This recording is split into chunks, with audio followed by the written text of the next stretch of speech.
and welcome back. Today we want to take a second look at Jonathan Edwards' fifth sermon in his sermon series called Charity and Its Fruit.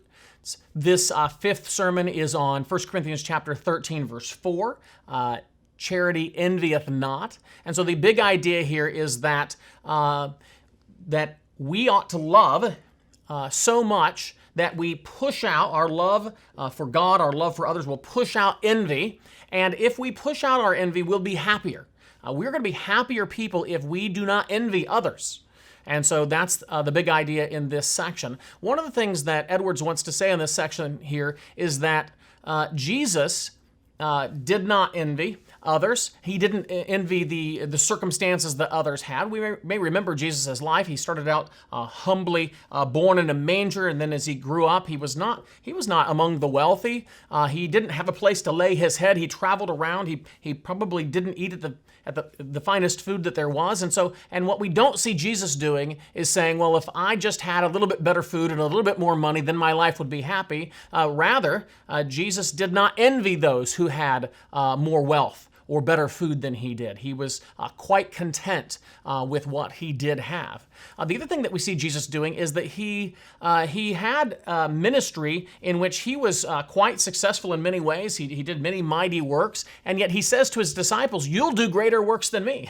And so he was not envious that his disciples perhaps would have some measure of success greater than he. That was part of his plan. And so we see nothing of envy in Jesus. We see him free from envy.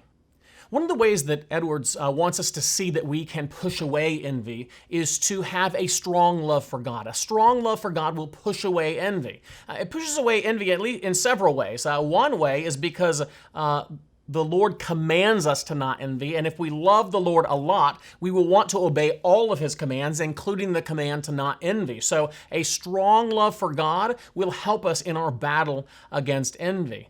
Additionally, we'll see that we want to be like Jesus. And just as we said a few minutes ago, Jesus was content with his circumstances. He did not envy those who had better circumstances than he did. We will want to be like Jesus, to have less and still not envy those who have more. So in these ways, we'll be helped to not envy. Another way that love for God helps us is that love for God helps us have a high view of God in all his excellency. And as we see how excellent God is, we see comparatively how unworthy, unremarkable we are, and we will have then a humble heart, and that humble heart, I think, also works against the sort of pride that oftentimes feeds envy. One of the interesting examples that Edwards gives in this is about this is a little bit of the way that we try to evade coming to terms with our own envy.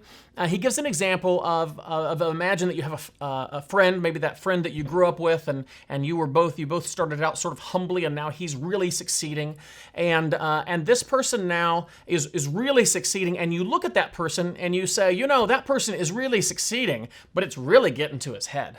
I mean, he's just so proud. It would be good. The way you like to think about it, it would be good for him if he were to be brought down low so that he wouldn't be so proud. And in your own mind, you want to say, no, now this isn't envy. I'm not saying this because I'm envious. I just want what's good for them. And Edwards says, well, I'm glad you said that. Perhaps this is true, but I wonder, examine your own heart. Is it true that the reason why you want them to be brought down low is it because you really just have so much pity on them, that you want to see them have so much joy in the Lord, that they would be rightly humbled and have joy in the Lord there? Is that really what's behind it? And the truth is, for many of us, that's probably rarely the reason, or rarely the main reason. Perhaps a greater reason why we would like to see them humbled is because we are envious of them. We don't want to see them so much higher raised in esteem than we are.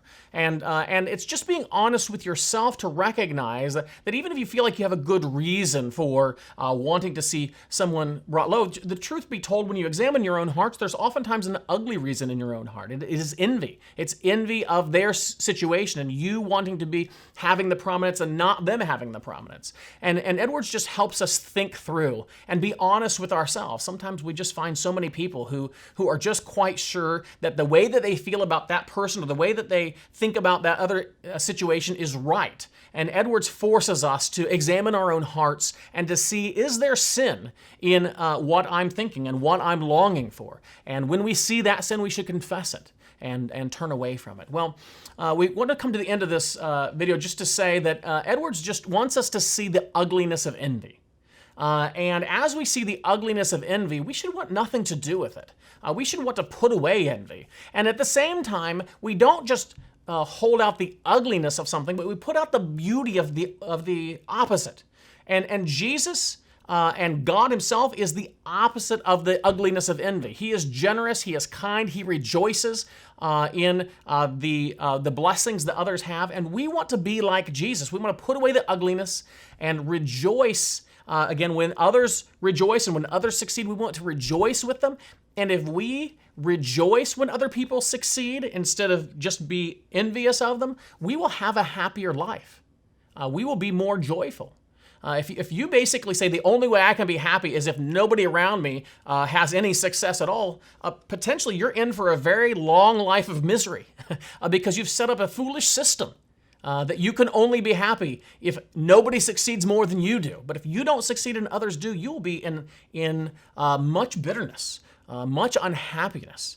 And so rather may we put away envy by God's help and rejoice in the successes of others. And may we know joy from the Lord in this sort of disposition, this disposition that's like our Lord and does him much honor and glory.